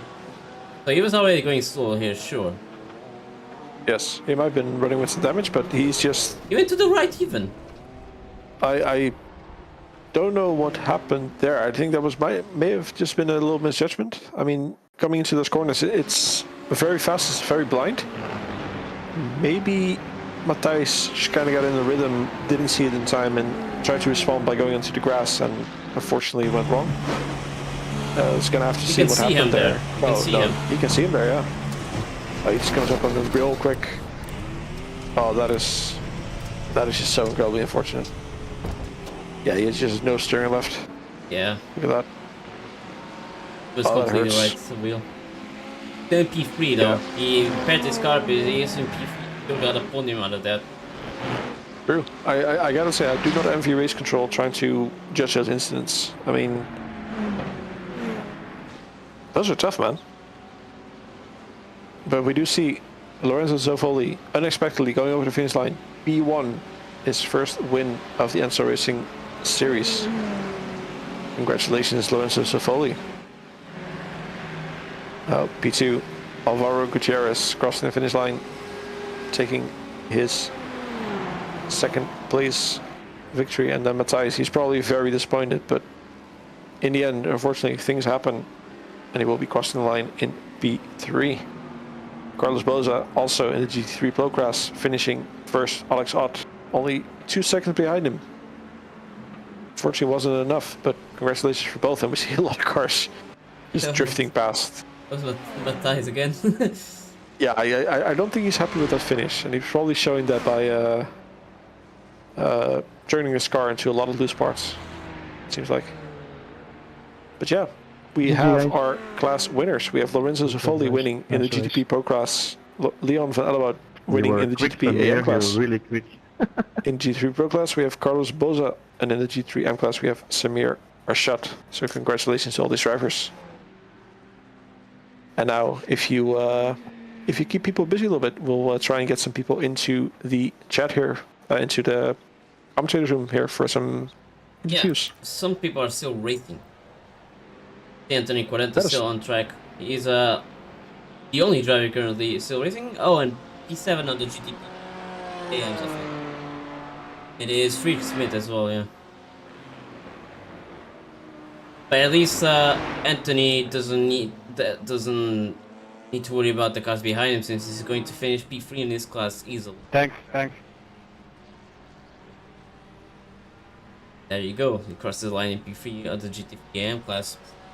Smith already finished. He's going straight to the pits, and that is it. Everyone has crossed the line.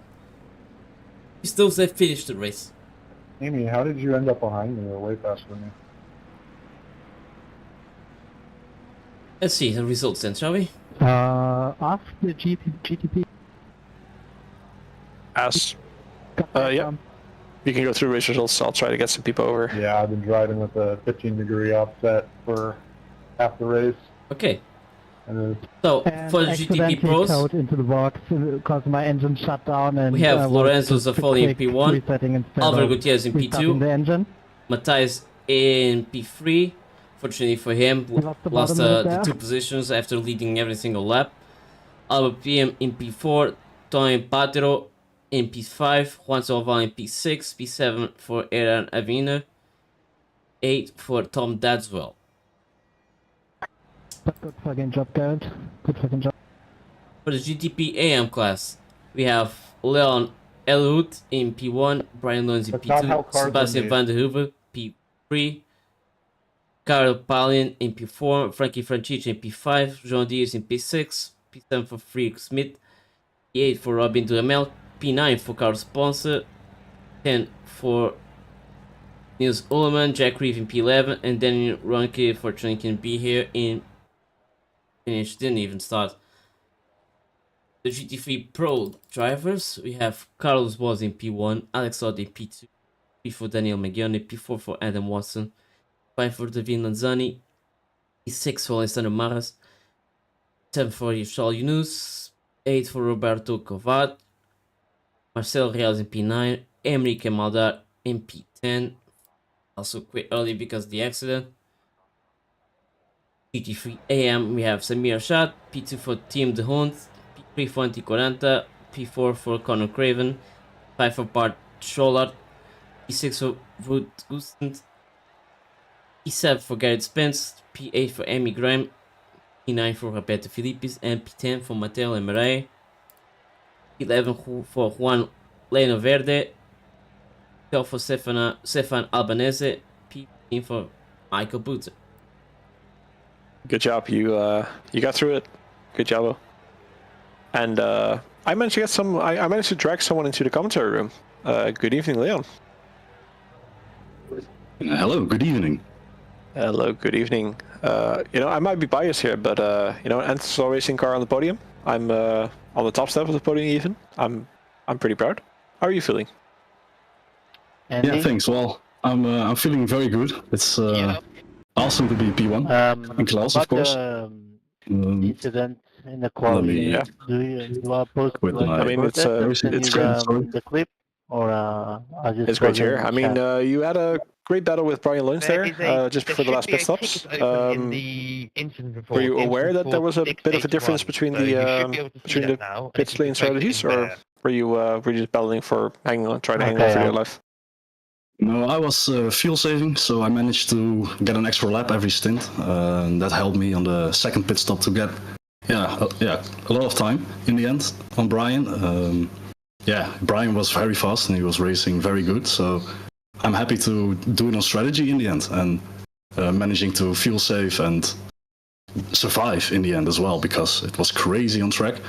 But I loved it, and happy to be P1. Yeah, I mean, it was great to see. Congratulations on your podium, and congratulations on your top step of the podium. What are your expectations for the next race? We're going to be seeing next race is Nürburgring, I think. Right? You're correct. Yes. Yes, it is. Usually I only like the Nordschleife and not the GP part, so it's going to be something. But I have a good feeling. I'll have to keep the momentum up and take that to the next race. All right. Well, thank you for being here with us. Congratulations on your victory, and we'll see you next time. Yeah, thanks for hosting, guys. Yep, you're very welcome, mate. Right, and I believe Paulo managed to drag in someone else as well. Good evening, Carlos. Hello, how are you? Hello, I'm doing great. Thank you for asking.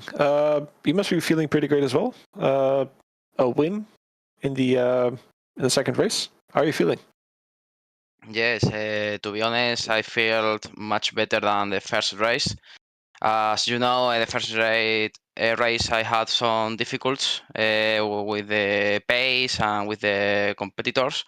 But now I could find my pace, my own pace. I focus on me.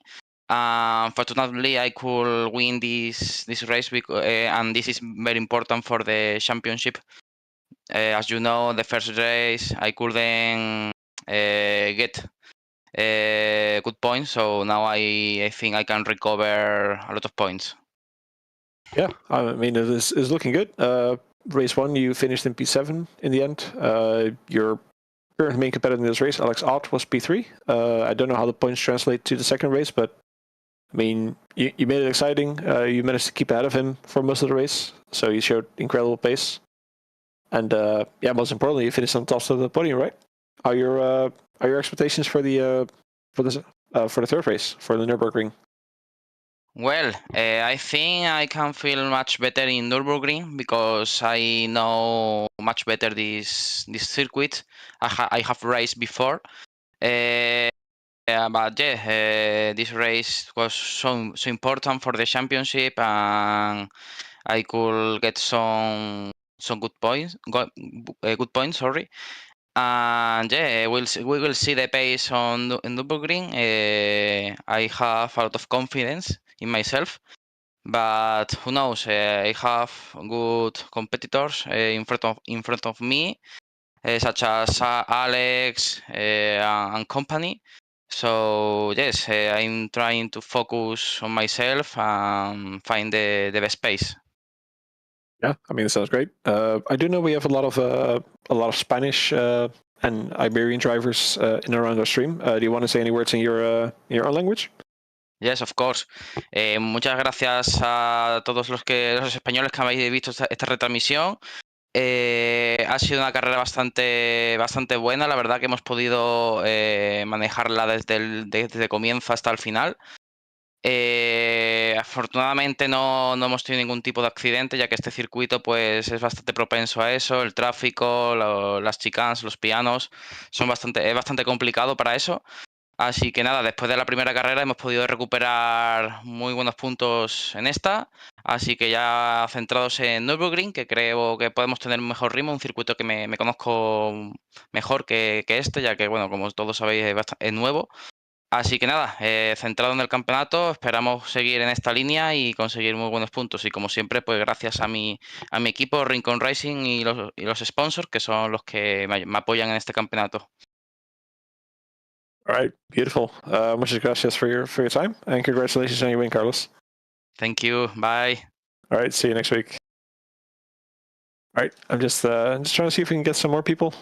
I think we've probably run through our podium contenders. We haven't received any word from Samir. I believe we did get a message from Lorenzo, who unfortunately won't be able to make it.